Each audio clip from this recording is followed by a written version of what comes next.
Hello, Culture Matters podcast. I'm so excited to introduce you to our guests. Before I do that, here's a quote just for this episode.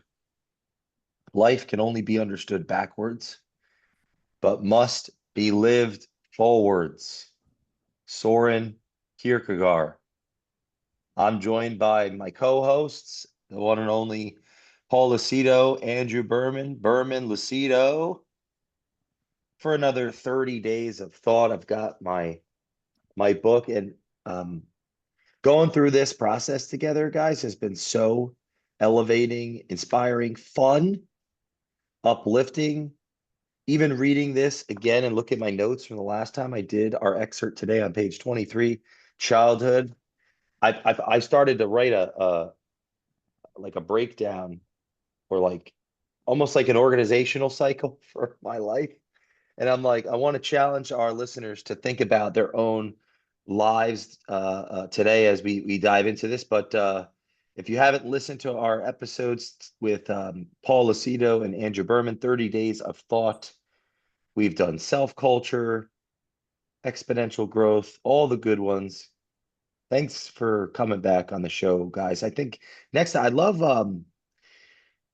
to hear some quotes from you guys next time, actually. Like I was Mm. thinking about that, like in the Mm. spirit of um the Culture Matters podcast. So like what quote would would fit in your head Mm. for one of these excerpts before in the beginning, right? Because it's in a sense it's a reflection of our own autobiography. I just realized like I say a lot of the same quotes a lot, even though I try to diversify because I do research and but there are certain tried and true quotes. I feel like an old grandmother that keeps bringing up. Like if I'm the listener, listen to the show all the time, you probably hear like the old granny, the old grandpa with the same lesson every time. Oh yeah, no, life can only be understood backwards. So I'd Sounds love to good. hear some quotes. Yeah, that's just comes to mind now. But thanks for coming back. Thank you for having us, brother. We Good we to be love it. back. It's making my adult childhood better. That's right. That's a good point. Um, it's standing alone or standing at the edge of an open space alone and forgotten about, with nothing in front of him but invisible oxygen that was hard to breathe. And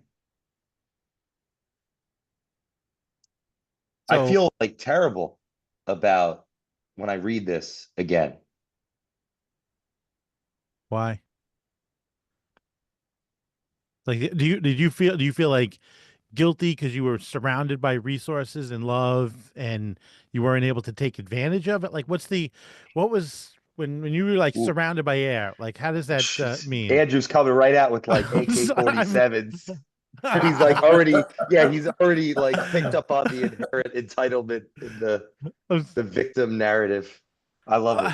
Listen, I mean, we are blessed because you went through this trauma. Like the world is blessed. I mean, let's call a spade a spade. I think actually, if you didn't go through this, if you didn't have to spend so much time in your head, and later on maybe like proving yourself to the world, like maybe the world would have less culture. Like if you think about it, like maybe we have benefited because you've struggled. And if you didn't have that struggle, if you somehow were embracing the love around you and didn't have actually the childhood that you had, um maybe you just would have gotten a regular job or something, or just never challenged yourself. And maybe just like one of your original careers, you just stayed focused on that and just were just a good personal trainer, or a good real estate agent, and that was the path. Maybe you wouldn't have reached these kind of heights if you didn't have that childhood. Do you guys see any or yeah, Do you think there are any pivotal moments young that, because you both have drives in your own right, are there, because part of the obviously 30 days thought, I didn't say it in this episode, right? It's read to think, write to develop, listen to hear what is unsaid, speak till it goes. So for our listener, it's about reflecting on their own childhood, their own life, looking backwards for that self-awareness. Was there something I could think like, okay, this led to this. So like I did a little bit of a map before we came. Like I was like, there was a moment where, you know, I was really loved and feeling loved and getting very good grades, like really applying myself in school. And then there was a transition, almost like, you know, you have a great company culture and then there's a transition of leadership. There's a new CEO, there's a new ownership, private equities in, you know, it was a private company or it's gone public and now there are shareholders and the people, the employees looking up saying, what's next? What's what's my role? What's my future? Dude, I went through something like this individually as a little boy when we moved. I had, you know, such a strong affinity and such got so much leadership from my aunt and uncle. We lived with them. They were like the leaders of the company. And I didn't know why we left around seventh grade. We left and went downgraded our we downgraded our office space. There we downgrade. It was less clear what the business plan was.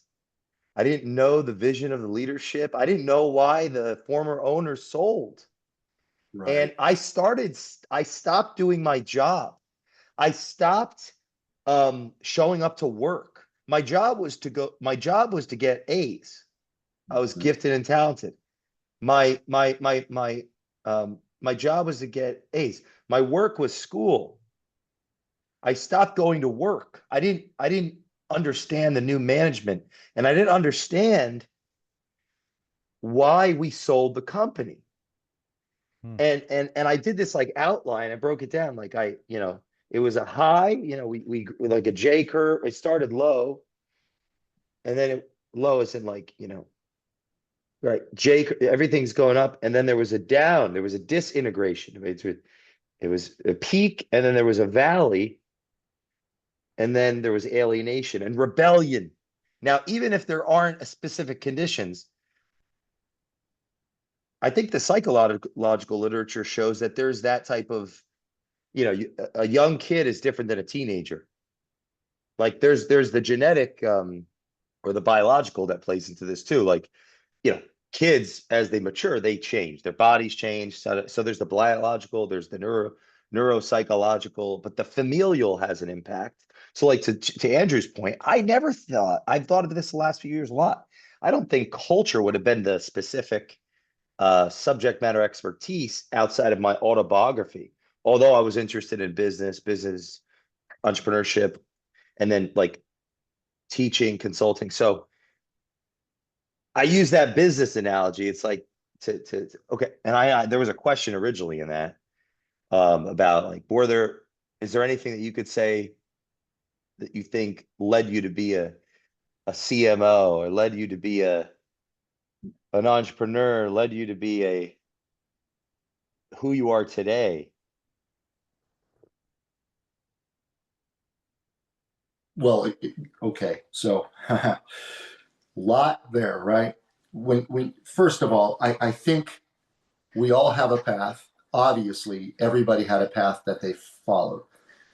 My path obviously is a little bit, well, there's different from yours versus different from Andrew's. And I think let's think about this. Everything has led up to the point where you are today. It all adds up. You're looking for these like aha moments, these pivotal moments. I've had a few in my life too. Um, I kind of followed, not, you know, listen, I wasn't left at somebody's doorstep. I haven't gone through that, but all I know is I was born into this world to my parents, and they raised my sister and I both. We had a strong family foundation. There were moments where over time, starting from a kid, there were some traumatic situations, things that could have been life-changing. I remember when I was, and I do remember this, it's a crazy thing. I was about 2.5 years old. I believe that sounds about right. It was around 1965. Maybe I was almost 3. I don't remember what age. We were living in this tiny house in Arcadia, actually called Monrovia was the area. And my dad and mother left in the garage. Back in those days, the garages had open walls. They were not drywalled like a lot of garages are now. So you see the fire, they call them fire blocks. Those are between every stud, there's like a little sort of support brace. And on there was a little bottle, a little glass bottle. I mean, literally like this, a little glass bottle of turpentine, No way. which removes paint, right? Had a little paintbrush probably in it. And I grabbed a hold of it, and what the hell I was thinking, I don't know. And I started to sip that thing.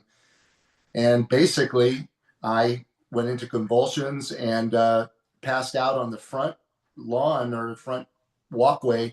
And my mom was running around in the neighborhood with me in her arms. And finally, anyway, they got me to the medical center where they pumped my stomach. And I actually remember that.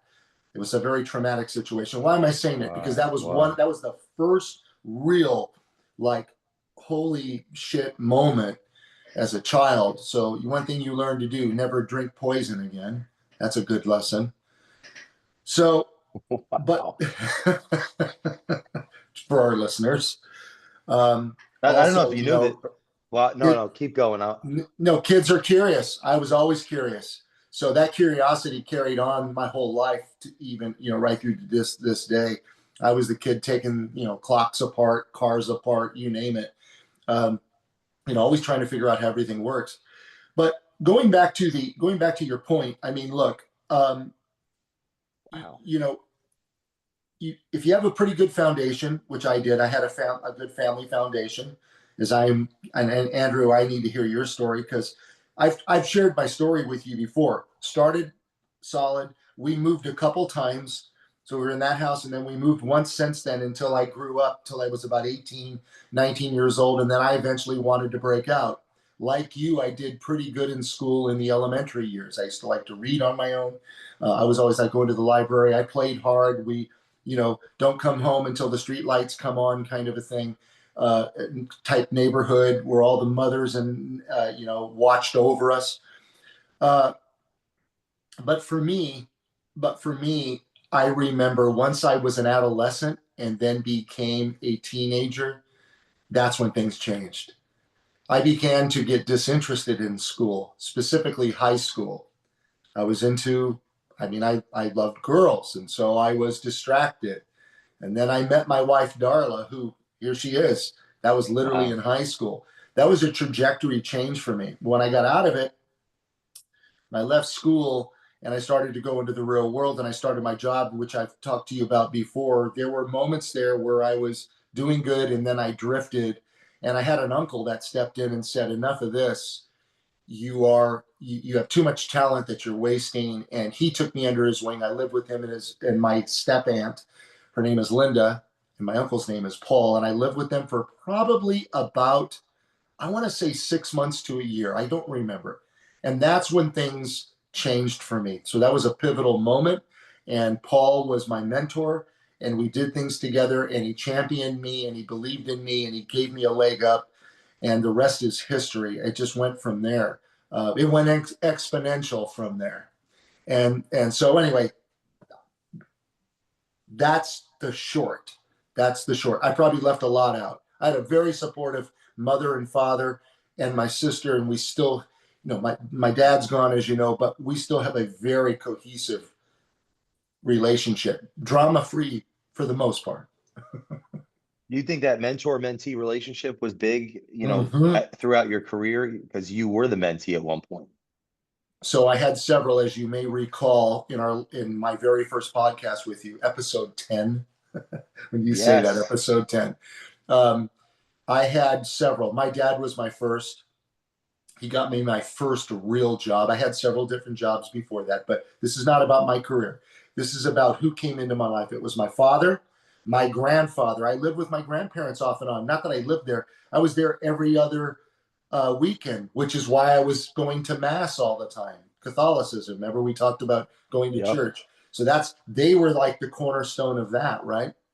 So I was fortunate enough, my sister and I both, to have these people in our lives that really gave us perspective. And I think that's something important for people to know. It's good to get different perspectives. How do other people live? When I was a kid, we were spending the night at everybody else's house. That was like the most enjoyable thing to do. Hey, tonight we're going to spend the night at Greg's. I'm spending the night at Jeff's. I'm spending the night at Brian's house. I'm spending whatever, and it was fun because then you get to see how other families cohabitate, you know, they're dynamic. So I think it's a lot. Wow. There's so much, Jay, that Yeah, because you've contributes. always been a student of culture. I've always been a student of culture and I've always been interested. I've never been like, I don't care what other people think kind of a thing. I was interested. And I think it shaped me over time. And Darla, my wife, had a big hand in how I have been shaped over my life. Of course, I give credit to my of course, I give credit to my parents. How could I not?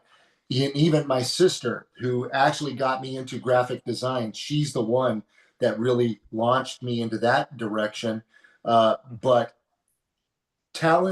inherent talents, probably from my dad and my mom both, and then perspective just coming from my uncle. I had two uncles. I had an uncle that lived in El Monte, who also I loved dearly. He was from Italy along with my mom. So I had that whole Italian sort of sphere of influence. I mean, look, brother, there's so much. You got to consider my age. I mean, there's so much when I think back that has impact. My kids have had tremendous impact on me. You're the Huge. only person I ever met other than Brad that liked to drink turpentine as a kid. You almost spit out you almost spit out your one. Oh my God, you spit it out. That explains everything. Uh, Oh, crying out loud. Yeah, that was a But dark. it's in the hard way. It's in it. Climbed into the under the sink as a baby, drank the crap out of that. Oh my God. Yeah, ended up at the hospital and they pushed their way, pushed their way to save him. The parents and would have been dead. That's wow. crazy. I know it, and let me tell you, that stuff will erode your insides. And back then, the way they I used think to that's pump this, chapter one. Don't have patience basically is a lesson. Because if I think it was his dad, if he had had patience, um, then the baby would have been dead because they were like, he would have been dead. They were like, hold on, Mhm. sit down, have some patience, Wow. and just wouldn't take no for an answer. Oh my goodness. Saved it. Yeah, but you guys are the only ones. I think the episode 49 on the Culture Matters podcast, that story Really? is into it. I'm pretty sure episode 49 or 51. I get them mixed up sometimes between him and Glenn. But turpentine, yeah. Who knows what it messed up in my synapse, right? I do want to add one thing that I do think is important.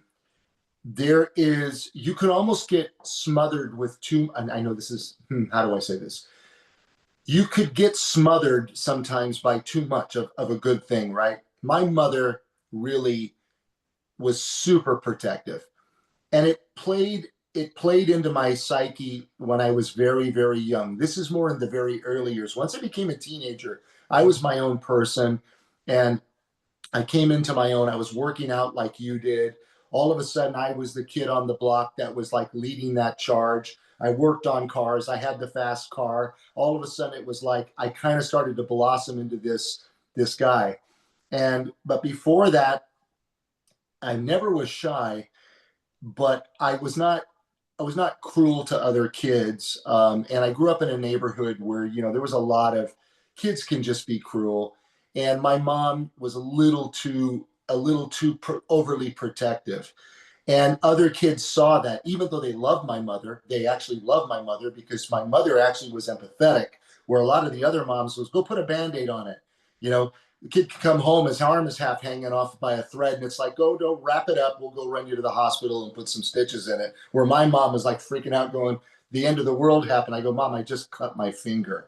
So when you are raised that way, there's a moment where you want to break the shackles and you want to soar like an eagle and you want to go, you want to be your own person. You can still be tethered to that foundation and you're out here like this, sort of testing the electric fence, figuring your way through, but you have a home base to go to. That was pivotal for me too. The pivotal moment was when I grew up and I was old enough to realize that I can handle myself, I can take care of myself. You know, if a bully came my way, pretty much I was going to crush that person. And not because I was looking for it, it was because I just mentally prepared and physically prepared myself for that to a point where I became my own guy. And then from there, I just wanted to live on my own. By the time I was 18, I had my own apartment and everything. Not because I could afford it, I just wanted it so bad. I Wow. wanted to experience life autonomously. Is that fair? And so, Wow. yeah, nothing profound here. Maybe there's a lot of people, listeners, goes too Well, deep. wait, this generation, this is perfect. You wanted to ex explore life autonomously. Mhm. Isn't it on every meme, every news clipping how the current generation and under, I mean, the current generation is in the literal or figurative mother's basement playing Call of Duty Yeah, at yeah, good point. so there are people listening to this that might not want to be in that position, but they are today Hmm. based on the conditions of their environment. It seems like, the exact inverse or like an asymmetrical scenario where, or no, this a similar, but yeah, similar scenario. But at a cultural level, and people aren't breaking out. Like why not?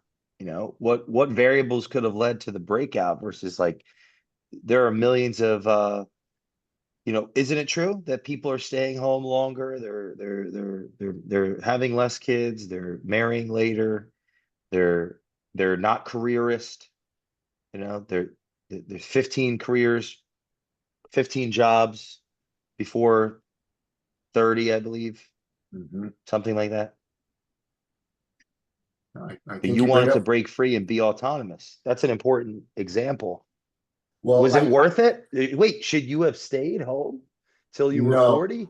look, I had plenty of days where I was home. I actually liked my home.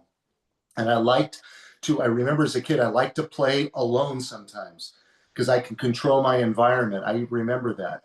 Uh, for me, it was a balance. It's a balance, being with friends and then not being with friends. You need both. Some kids could not be by themselves. I remember the doorbell ringing sometimes. And I thought, I don't want to play today. I have things I want to do personally. And so the reality of it is, and this was pre-teen sometimes even too. I just lived in one of those neighborhoods. Everybody was at everybody's house. So there was never like not a whole lot of downtime. But going back to your point, maybe the escapism is the video game. Maybe it is, for us, it was television, watching cartoons. I mean, literally, I watched a lot of cartoons. I did. Nowadays, like my son will only allow his son, my little grandson, to watch only so much TV. They're very strict about a regimen. My parents were not regiment at all, that maybe to a fault. But the good news is on my own, I figured out what I wanted to do, what was good to do, what I needed to do. I didn't, if I got tired of watching TV, then I would do something else. So I didn't need somebody going, oh my God, he's watching too much television. What's going to happen to him? That's how I got into the commercials and stuff. I mean, all that those Wow. memories of all these commercials because I grew up in that era. But yeah, I think video games, my son played a lot of video games, and I don't mind telling you, I played a lot with him. We played together. We indulged together. We know all the video games together, but he still played outside. He still roam the streets with his friends. He had good balance because he knew my childhood. My childhood just kind of spilled over into his as well as into my daughter's. So it's kind of interesting. I'm very curious as to what Andrew's story, because I don't know that I've heard the full story.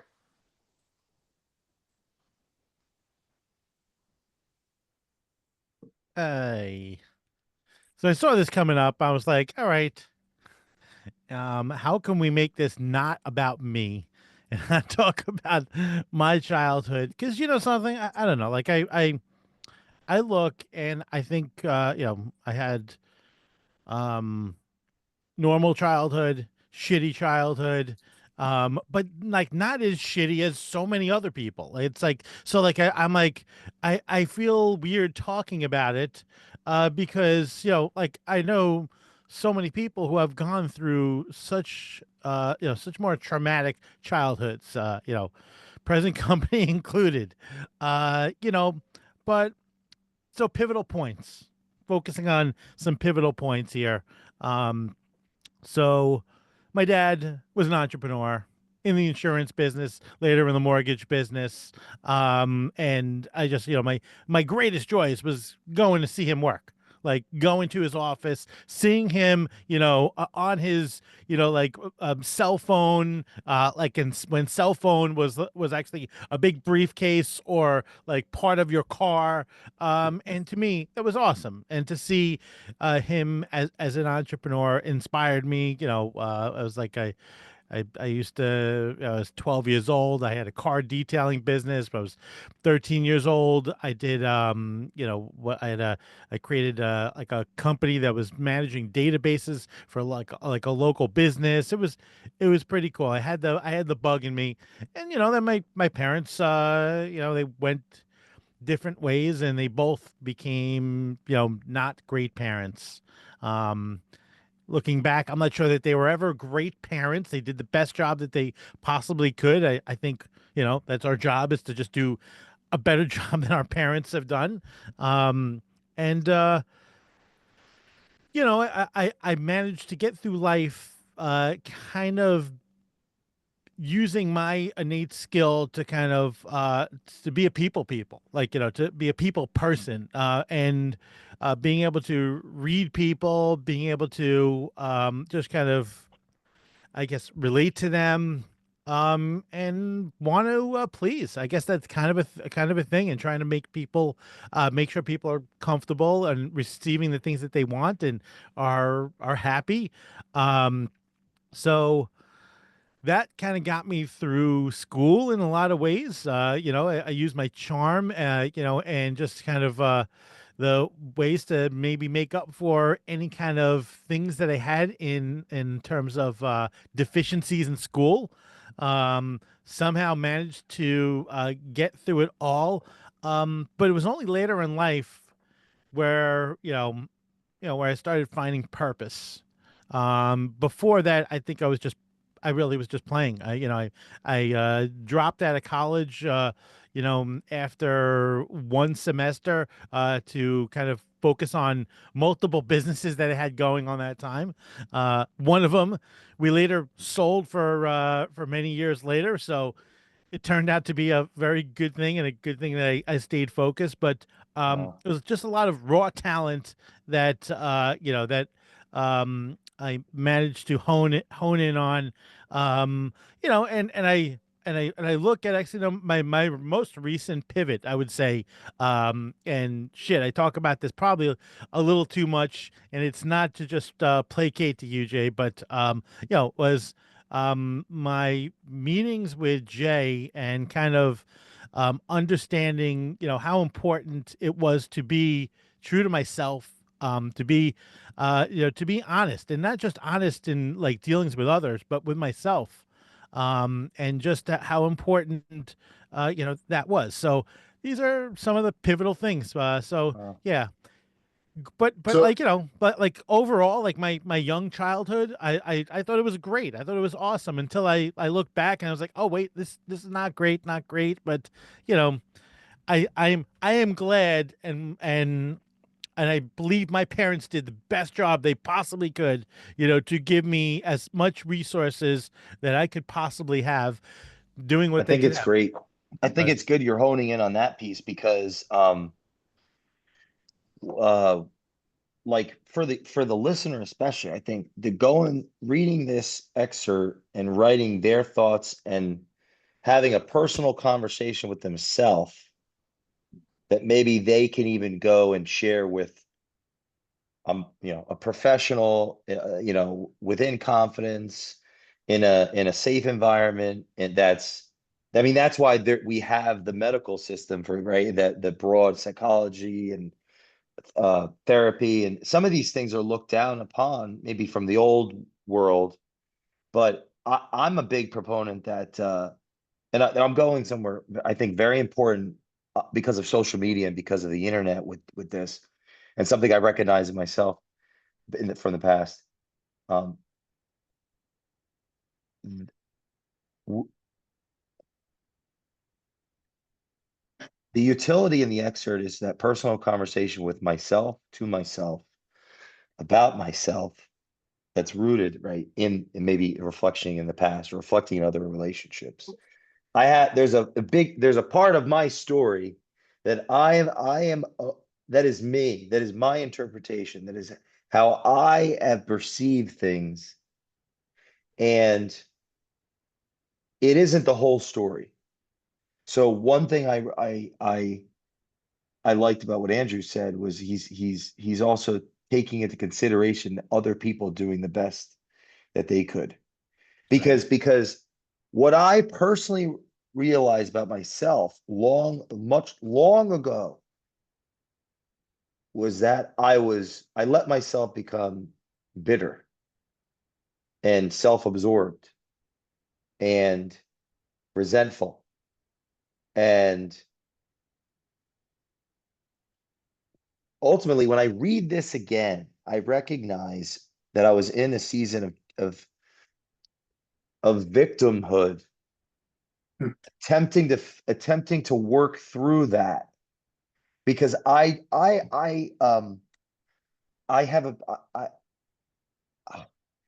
I don't know why, but like I don't have to be, well, yeah, I don't have to be what respectable person goes about their their life, goes about building a life. What respectable person, what value add person as a victim, like, or as a like that if and what I recognized at some point was that how I was talking was not constructive about others in my life, that like I wasn't taking enough personal responsibility is a better That's way, is the best way to put it, simplest way to put it. And the social media, like even a conversation like this is very tough because um I think it's important that we share because everyone can relate to this at some level. Um, but if I share too much, I run the risk of not taking the responsibility. It becomes this, you see what I'm saying? Or like one thing, like the social media platforms give people the opportunity to, and us included, speak to, you know, very difficult topics and turn people against their people. When I say their people, I mean those clips that you see where you have guru type people telling people to, cut the people out in their lives that are that are they can't. anything critical. Yeah, that's Well, right. one of the things I learned about the people in my life that love me, that are my people, is it's going to feel like they're being critical sometimes. It's going to feel like I don't want to hear what they have to say because they're telling me not to start the business because they care about me, right? True. And they want the best for me. So like, so yeah, I would love your thoughts on that. Yeah, man, so dovetailing from off of what Andrew said to what you said, I want to just because I want to get to this strong point that you just made. So, Andrew, I agree. Your parents do the best they can. My uncle had a saying, back to one of the mentees, right? Is that what you call him, a mentee or a mentor? Becoming a Yeah. mentee or a mentor. My uncle used to say, we're all victims of victims. So the bottom line is that, so there's a quote for you. Now, I don't know if Paul That's came great. up with that on his own, but he used to say it all the time. We're victims of victims. Our parents all did the best job they know how, based on their upbringing, based on their life experiences. I go back to this all the time. And my kids are now a result of the best possible job both my wife Darna and I did. So there's that. The other part is, and we've talked about this before, this is what's so beautiful about this discussion, is I could go back and listen to just episodes prior. There comes a point where you have to say, when do I take responsibility? I'm aware now. I'm self-aware. Yes. I'm self-aware. Am I going to blame it on my dad? Am I going to blame it on my mom? Am I going to blame it on my sister, my friend? Who? There's a point where you go, you know what? Now you need to step up, shed that off of you and move forward. The other thing that you brought up that I do agree with this. We were just talking about this. I forget what episode it just was. We just talked about it, but there is a point at which when the people are going to tell you things, especially the people that are very close to you, and sometimes you don't want to hear that, but maybe you need to hear it. And that's what promotes growth. So, you need to hear, we all have a tendency to push back or to sort of lean out versus leaning in when somebody is telling us something that maybe we don't really want to hear. And maybe it's because deep in our psyche, it's the truth, and the truth can hurt. So remember, we talked about words can hurt, right? Okay. So to me, Jay, yes, I think there's a point at which it is good to hear from all perspectives.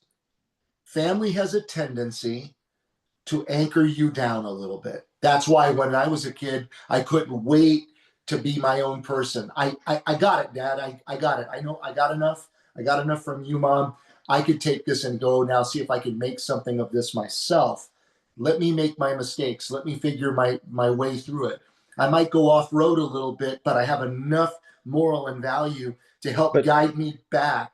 Go ahead, Jay. I saw you. I think in that is there's something beautiful, powerful, beautiful is that there Schopenhauer, every man confuses or limits his own field of vision. I'm sorry, every man limits his vision of the world for his own field of vision. So like, let's say the people closest to us familiarly, let's give them the credit that that they'll project their own, let's say, justifications. Let's say there is an inherent negative undertone to the conscious positive overtone.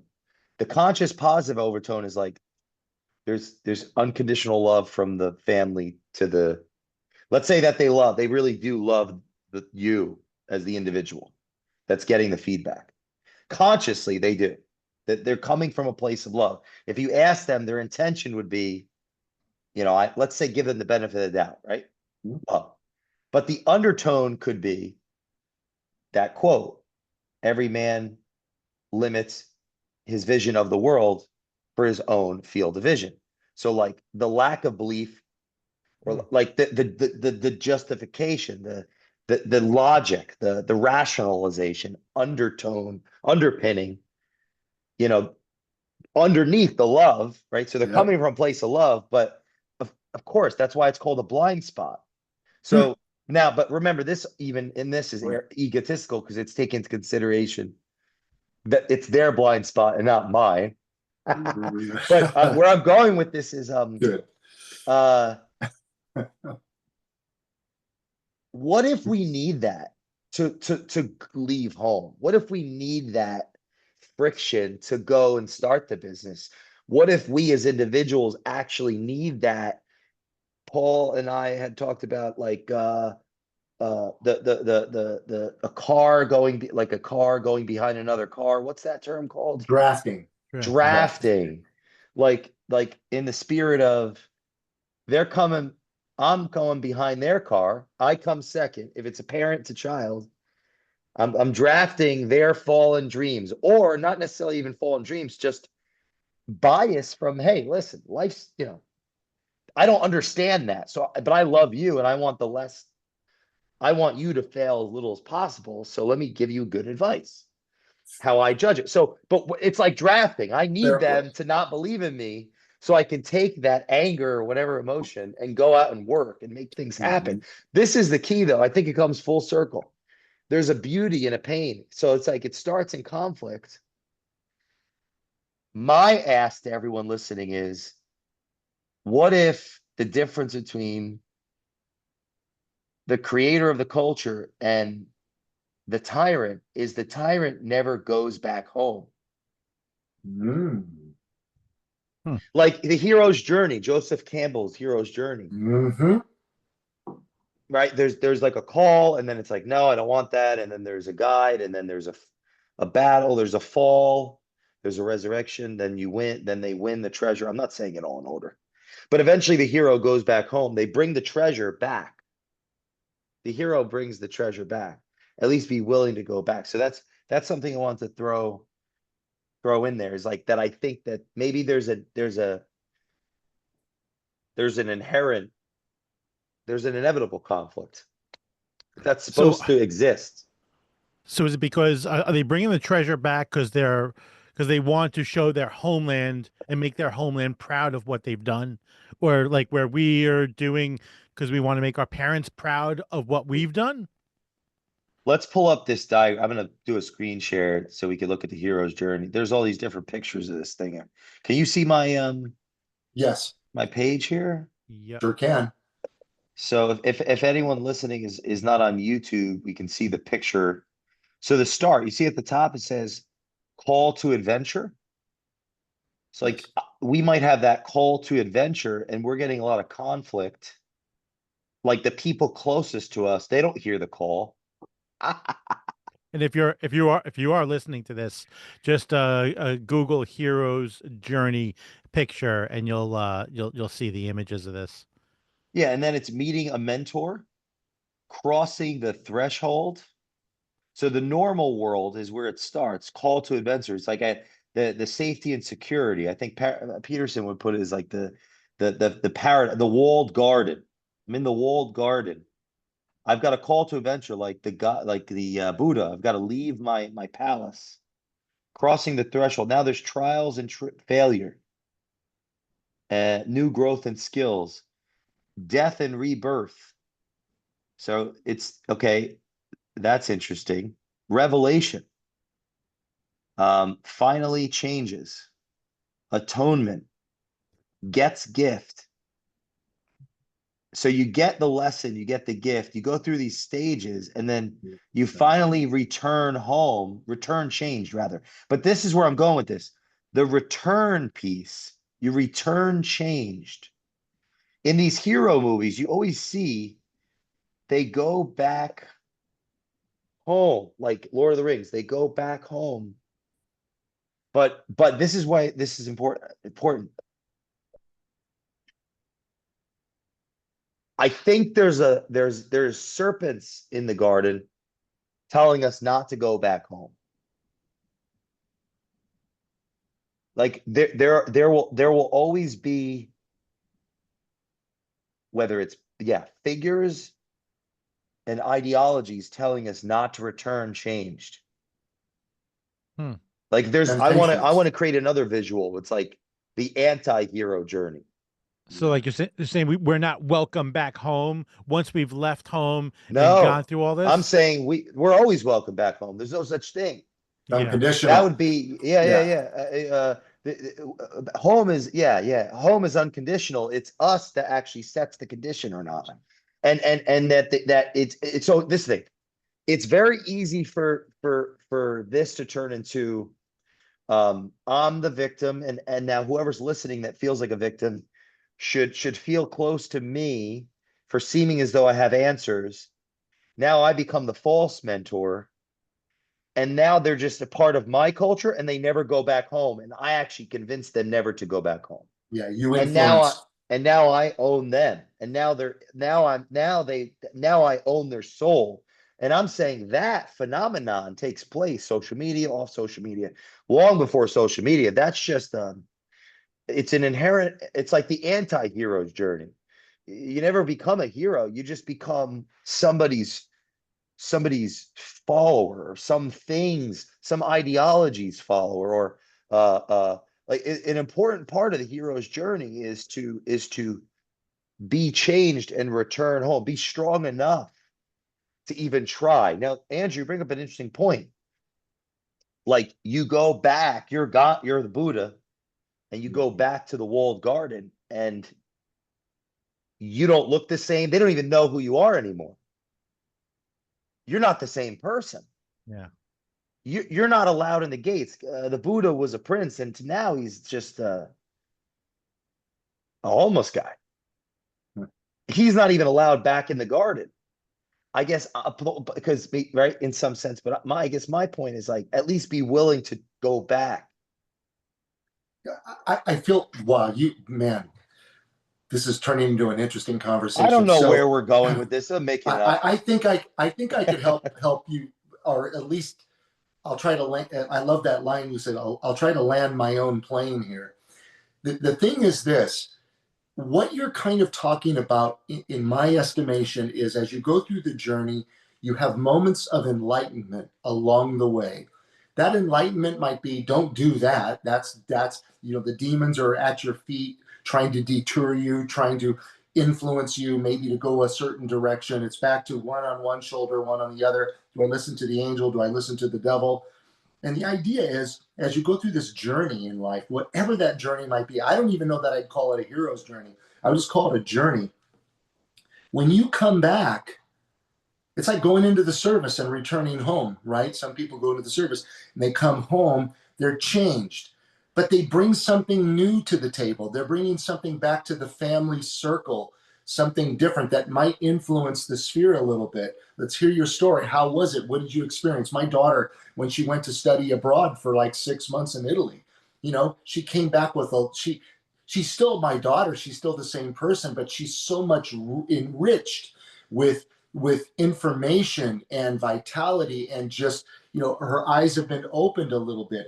I think that's, if you have a good family foundation, I say good, if you have a family foundation that says, you know what, we always know we love you, we want you to become the best version of yourself, it's time for you to go explore, make your mistakes, and learn. I think you have a very good chance of having all this enlightenment, but not changing you to where now you're just not the same person anymore.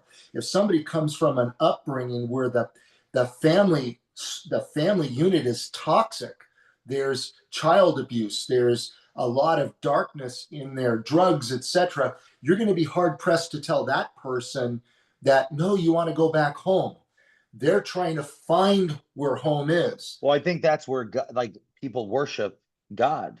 Right. God is That's the like big one. that becomes a deeper conversation, like, or another conversation. It's I like, know. how do you cope with that? You don't have a home anymore. You don't have a home. And so now you have to use all the resources that you have. Again, I cannot speak to your experience because you've got a very, very specific experience. Thank God that you had people in your life that love you and put their arms around you and look who you've grown into. And I agree with Andrew. I don't want to lose something that Andrew said. The podcast for me has been a pivotal moment as an adult because it kind of broke the paradigm of what I'm used to doing in my work, all that. This is very different. And I'm pre-social media, which is good because it gives me some point of origin. To me, social media is just another medium of it being able to express our lives and communicate with people. I mean, look, if we weren't doing this like we're doing it, we would be doing it through letters, through phone calls, through maybe having meetings from time to time whenever we would get that opportunity.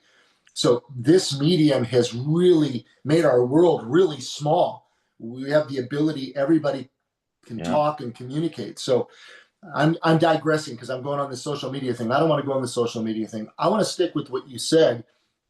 And that is during the journey, you're going to have different mentors. I mean, I gave you 3 mentors in my life, and there's probably been like 7 in my life that have been really pivotal.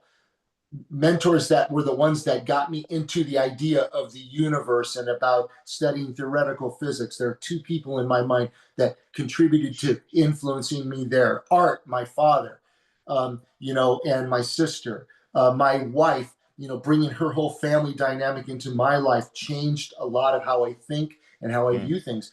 I mean, I can go on and on and on.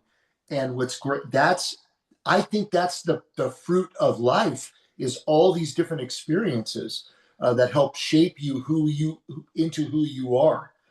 Anyway, I don't want to black. Go. I want to say I think the call to venture was leaving home at 18 as well. Meeting the mentor was my who would end up becoming, well, there was a lot of mentors along the way, but a pivotal one would be who would end up becoming a business partner, where I would have them. Well, it's okay. Interesting thing about this hero's journey, right? It's a circle. And we could easily look at it. I want to actually zoom out for a second. We could look at that hero's journey and say, all right, it's just this one journey, but it's actually a journeys within a journeys within a journeys within a journeys. Mhm. It's a repeating fractal pattern. Yeah. Very, very So well like said. we could have big, there's the big, meta narrative of our life. And then there's like, it's like, oh, a movie has scenes. Yeah, a movie has scenes type of thing. The movie of my life, hopefully has plenty more minutes left in the movie. But what scene? Hopefully Uh, more hours. yeah, yeah, it's a really long movie. But that circle is more fractal because we can look at the big events and then there's little events, and I think that's important to note because where I think I'm at right now in this hero's journey, personally, I want to just say it out loud. I think I'm here in this death and rebirth right now. Um, Mm. yeah, but I don't know. I need to think about it a lot more because yeah. Well, how about this? Look, so it's cyclical, right? Clearly. And you used a lot of analogies that we all were talking about. You're moving in through this journey, but you're kind of in within a sphere, and you're moving around. We'll just use the term of orbiting. Yeah. The key is, what was the impetus that got you interested in wanting to take the journey to begin with? What is that driving force that makes us want to explore and change? It comes from many things. You see something, you hear something, it sparks your curiosity. And if it sparks it enough and you go, I really desire to do this, you start to move in that direction. I would argue that there are so many things that play into how you even get started on the journey and then the decisions that you make along the way on the journey. I would also like to say that other than the time of death, which inevitably will happen for all of us at some point, um, you never really arrive. I think you're always arriving, Mm, because it's not, I arrived, I finally made it, I'm enlightened, I know everything. Mm-hmm. No, you actually don't. What you might find out is, holy shit, I all this time I thought I understood, and now I got something new to learn. And I think if you keep your mind open that way, that's a good way to live your life, meaning you don't lose sight of your values and things like that. You can hold true to that, but be open enough to know that new information is going to come your way and it may stimulate how you think. Now, there are a lot of people back in the day, older, when I was a kid, that are very stubborn in the way they believe. And I always wondered, are they stubborn, or is it that they just don't know as much as they think they know? And that's all they know. And that's the only narrative they're able to share. So mm, you take from that narrative, and then you go, but when you wake up, you go, that's good. I understand what he's saying, but he or she is not really, they're kind of benighted to what it could be. For example, in my family, I'll speak for myself. I don't want to call myself the prodigal son. Sometimes I feel like that. I was. I think I was more of a risk taker than my father was. My father played it safe, foundational. You know what? I watch my yard, you watch your yard. We're good. I already kind of shared this with you guys in the last podcast that we talked about. Whereas I was kind of like, but what about, what about? I had a little more curiosity like my mom. I think I got that possibly from my mom. And where I'm going with it is that there's there's the evolution of change. All of a sudden, why is this kid, can't he just be satisfied with what he has? Why can't this kid just, you know, work with what we've given him, work with what we've provided him, be grateful, which I am very grateful. I try to practice gratitude all the time, not like a ritual. I'm just saying I am a grateful person. I think this is an important element to this conversation. There's something inside of people. Mm-hmm. Like, and that's the question. Is there something inside of everyone? I would want to think there is, because I don't want to be a dick. I think there is, as to what that thing actually is the part that we don't know how to define. I call it an impetus. I call it a desire. But why? What, I go back to the same thing. What made you desire? Well, that's maybe part of what, that's a part of what is, that's a part of our morality in a sense, is that, you know, if I stop believing in your potential, how am I going to relate with you Mm, or interesting. relate to who you could be and relate to what you could overcome, or, participate in the redemptive, in the potential for redemption of a person, like the potential for your redemption, for your, if somebody, um, you mentioned earlier about someone, it's all they know is what they think they know. Is that what you said? Mhm. No, you said, Yeah, what was it? essentially, yes. Something to the effect as, well, I said victims of victims. So that implied the person raising the other person, rearing up that person, only had so many tools that they got from the person before them, right? Well, or you said something about after that, which was, you know, if I think I know it all, basically, Yeah. that's Well, that Luciferian pride that breaks down the system. There is nothing else to learn. We know it all. right. There's no room for experimentation. Don't do that. Don't bother. Mm-hmm. Whatever intention is behind that, that breaks down the system. That's the entropy of the business. We're not going to take new customers on. We're just going to focus on the ones we have. Well, unfortunately, that's going against the laws of nature, because entropy, Mm-hmm. it's constantly changing. The energy's Right. moving and flowing. And we have to be in the unknown and in the known.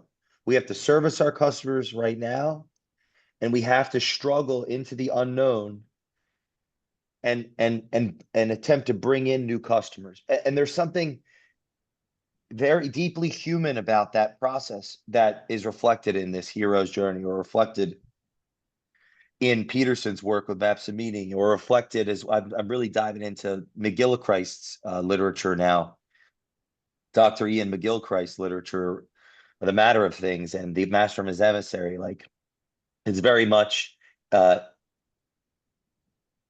he was saying in that the right hemisphere is focused on imagination, is well, both are, there's an interaction between the two, and it's not as either or as the culture otherwise has generally proselytized it to be.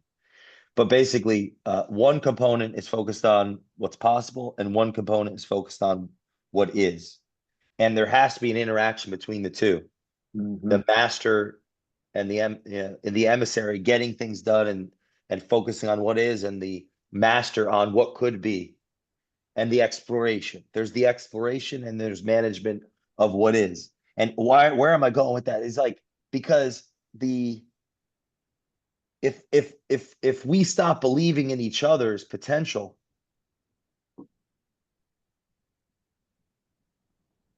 how do we navigate the future? How do we actually navigate the future? Because we need each other to navigate the future. Well said. Yeah, well said. I mean, look, we're learning through other people's experiences, right? That's why we read books. That's why we attend classes. That's why we do what we do. You know, I was just thinking, and I couldn't help but think this, and a very common knowledge for many people, you know, Plato's allegory of the cave.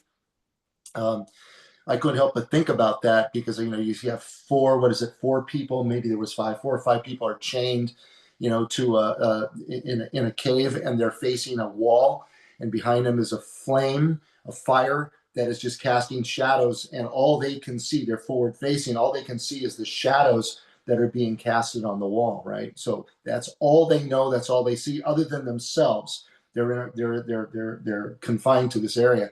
And finally, one of them either breaks free or is let free to go, and comes to realize what is out there once they come out of that hole and they see a ray of sunshine and they see color and just what the world is really has to offer.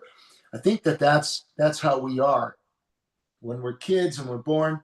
Not that we're in the cave, but we're, you know, there's limitations. And then finally, as our eyes open more, we want to explore more. I think it's just human nature is the word I guess we're all looking for, is what is that drive? I think it's just human nature. Call it evolution, call it what you want, call it Darwinian. I don't know. At the end of the day, there's something that wants us to keep pushing forward. Look at the way technology evolves. Look at the way we're evolving. These conversations are leading to conversations. I'm going to digress for a minute and say something that I wanted to get across. And Andrew, I don't know if you've had these experiences too. Let's go back to the family root. You could also, there could be proclivities that the family has, or even jealousies. There are things that, you know, when I went through your book, I forget which one it was. I don't know if it was Write It Down. It was one of them where you're trying to break the shackles because you feel anchored down. Sometimes people could come from the wrong place. Their own fears are grounding you from doing what you need to go do. And the toughest part is being able to break out and go, look, I love you and I hear you, but I need to go do this thing.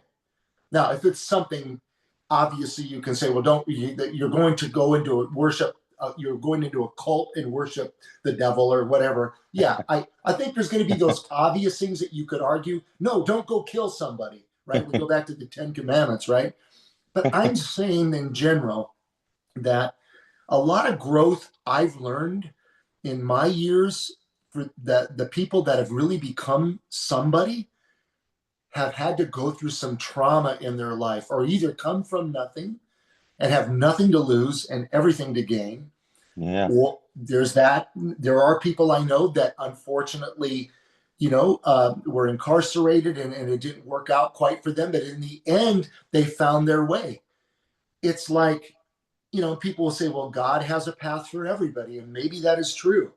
And maybe it's all predisposed and predetermined, and we all think we're making decisions and we got free will and we're having these great conversations, and at the end there's a path that we don't even realize we're on. That's possible too.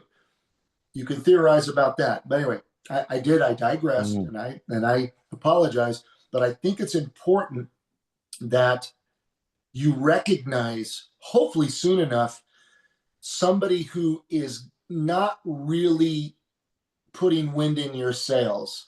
Their own fears are holding you back from doing the things you may need to do.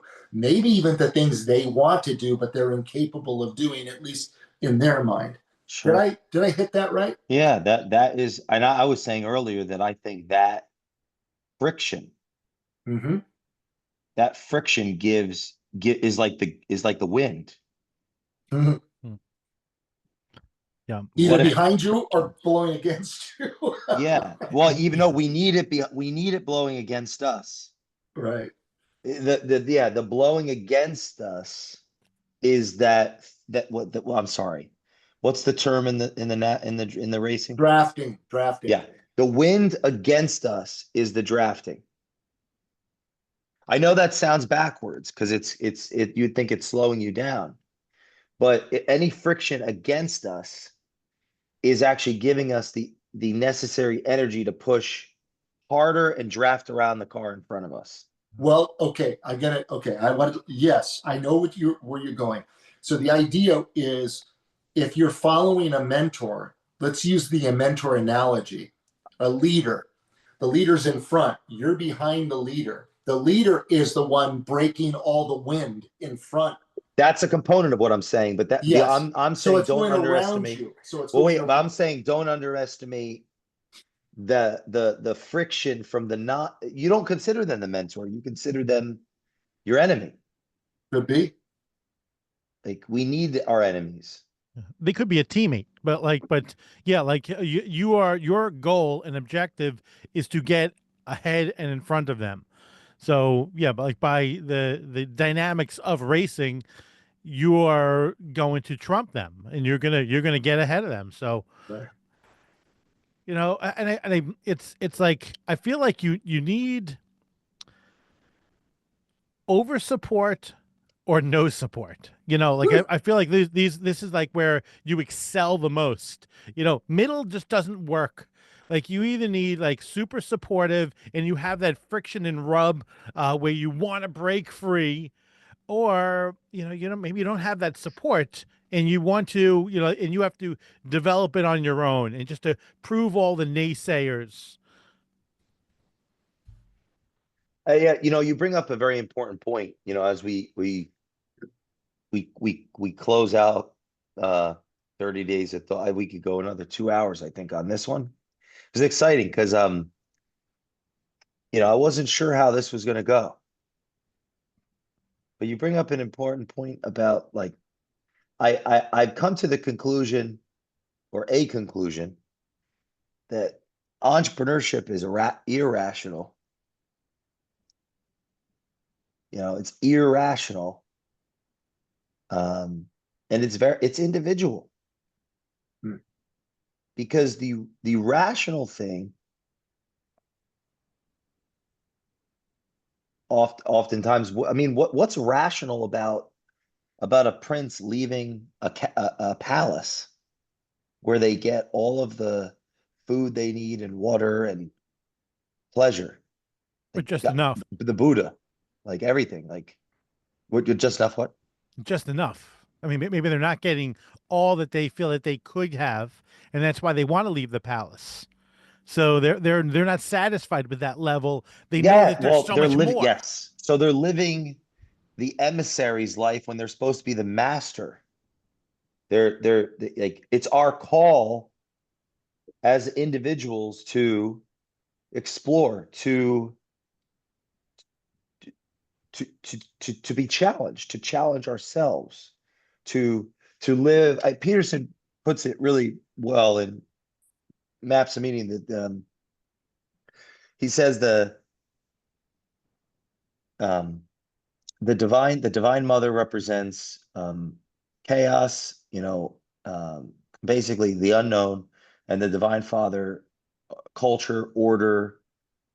That can either be a tyranny or a paradise. It's good or positive or negative. Any of these, the divine mother, the divine father.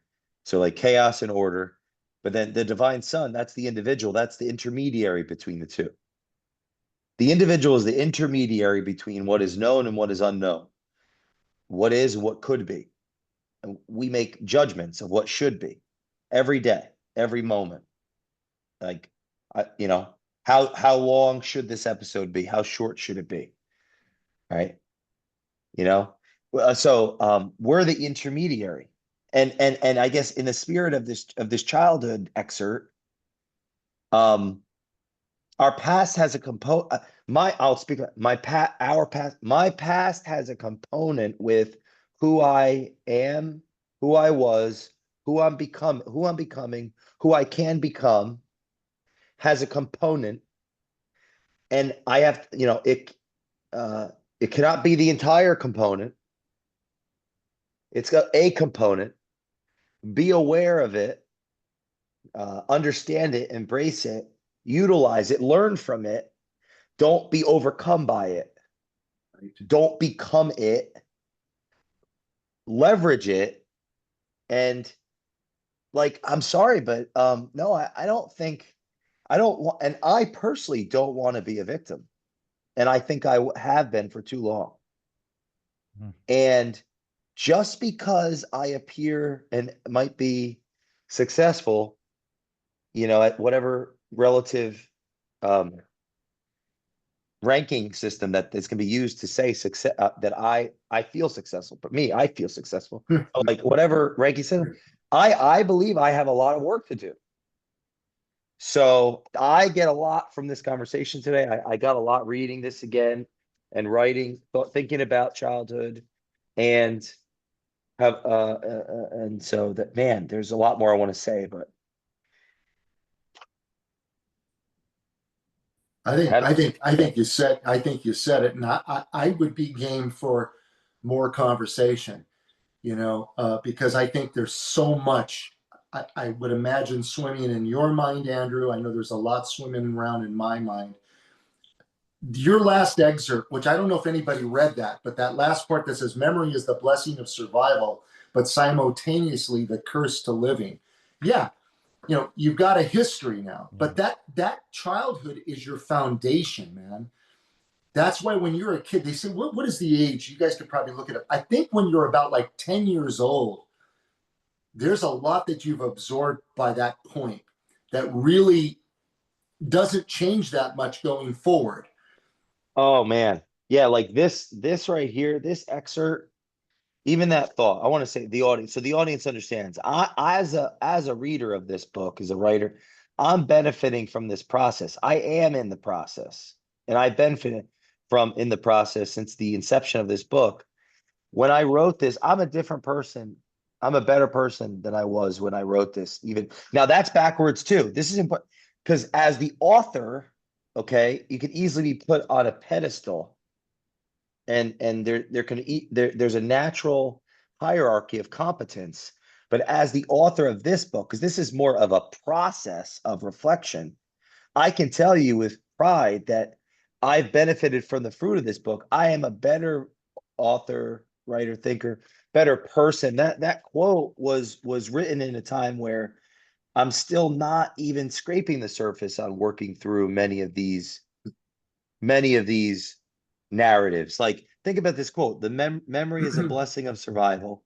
Like, yeah, okay. Part of what we are is memory. Without it, how do we think? How do we make decisions? How do we work towards the future?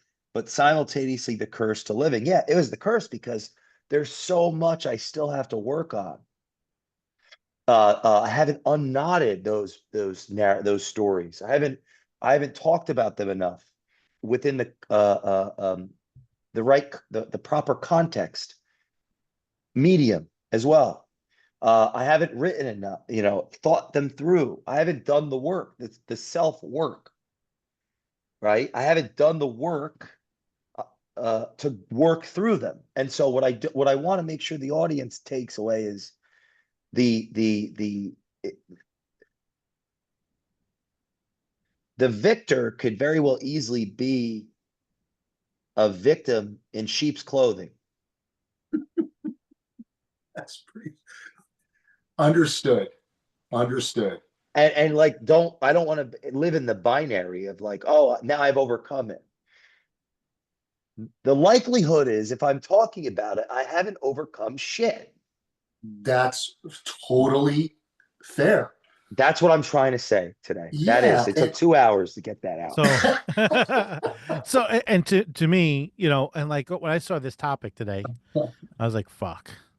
Because I really, something, I feel like I try as much as I possibly can to look at the positive, be empowered by, by any quote trauma, end quote. I mean, no, like relative trauma to what, because there's got to be some people that are listening to this, that are like, trauma, motherfucker, you don't know trauma, okay? So, but Yeah, something, no. at the end of the Yes. day, we can be empowered by whatever we've gone through.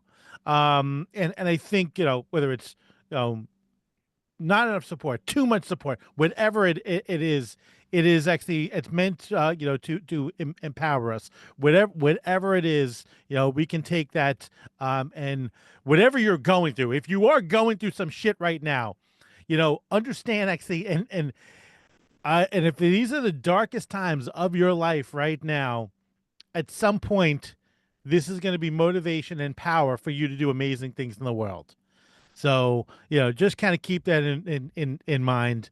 Um, when you think it's your The, darkest, it's something to reflect back do and you think that the trauma could have the fixation of our culture today around trauma could be a like have unintentional yes, like yes, disempowerment? Like, because first of all, and I want to be very clear, everyone. There is definitely too long of a period of my life, and I am working through it now clearer than ever. It's why I started doing these types of episodes and everything, where, first of all, I have definitely, if I want to fall into any of these camps, I was given every opportunity and all the choices and all the good things. But something in me wanted to just cause chaos. Hmm. So I wanted to take the L on, like, whatever it is about me. Now, maybe that in and of itself, I'm taking too much of it on my back. My wife says I'm too critical of myself. Okay. But I'm, I'm extreme with everything. It actually is pretty funny. But what I don't want to do, I do not want to paint a narrative where,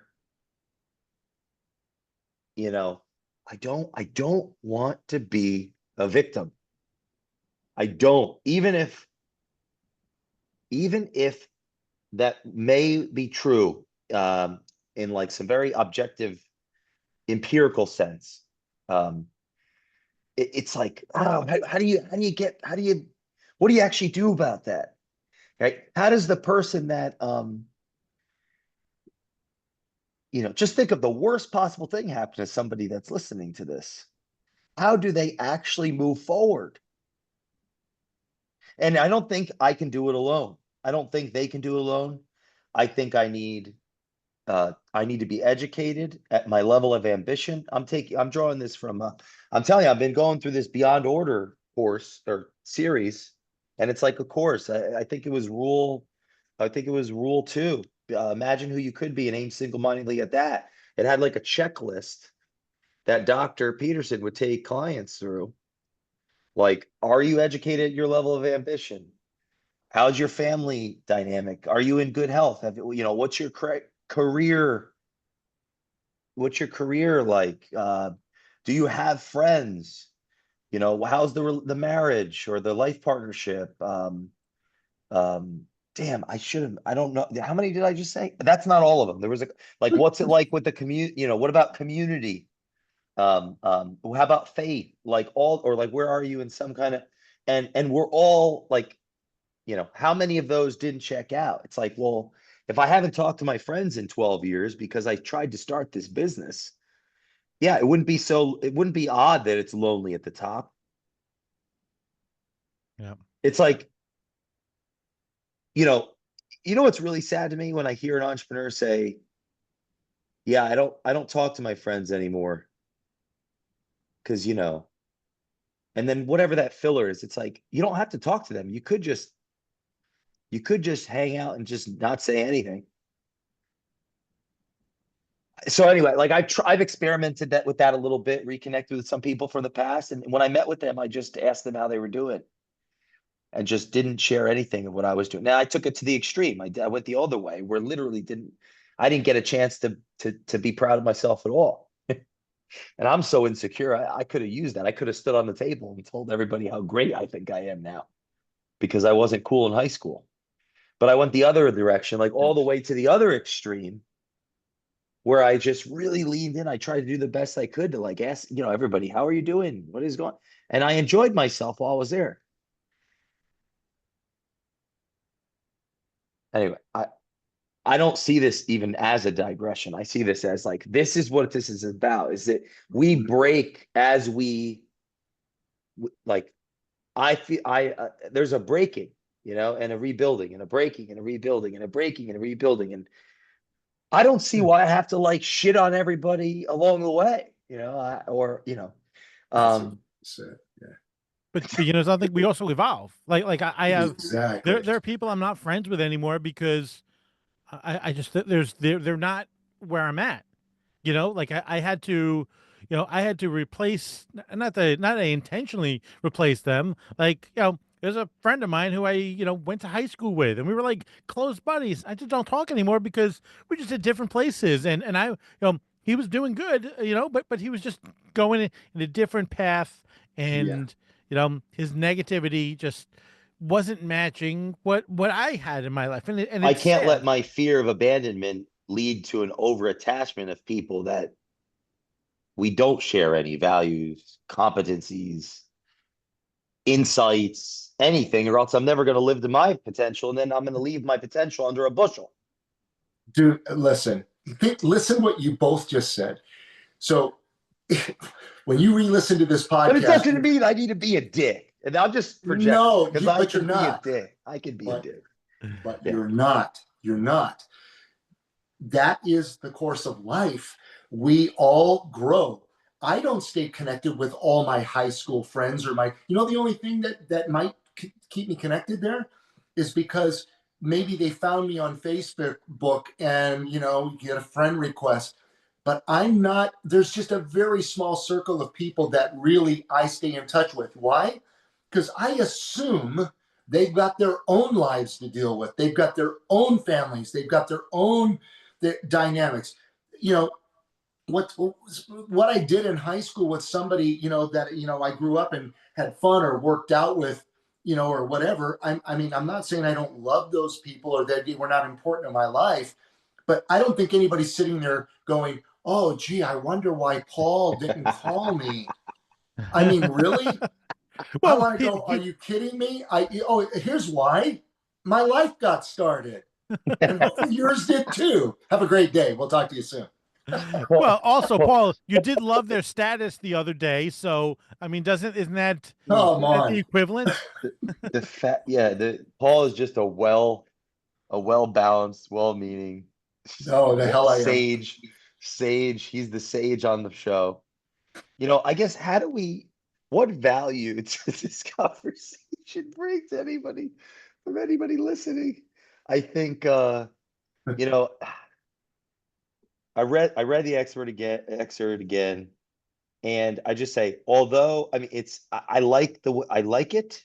I think it could help some people think about their own self, but if I never have to read it again, I won't mind it because it's like I don't want to be it doesn't have to be the pity party. I think the degree by which the pain that is in this writing um is real. And at the time of it, and I look back and say, I think it's good to see the progress for me. I feel progression. And I hope that our listeners, I hope you guys too, like you're progressing in your development. Because man, if I wasn't, yeah, it's what did we say one time, Berman? Like, I hope Jay tomorrow, next year, thinks Jay today is an asshole. Yeah, yeah. If your It's in a future, podcast. if your future self doesn't look at your present self, like you're an asshole, you haven't grown. You know. And thank you all for listening to the Culture Matters podcast.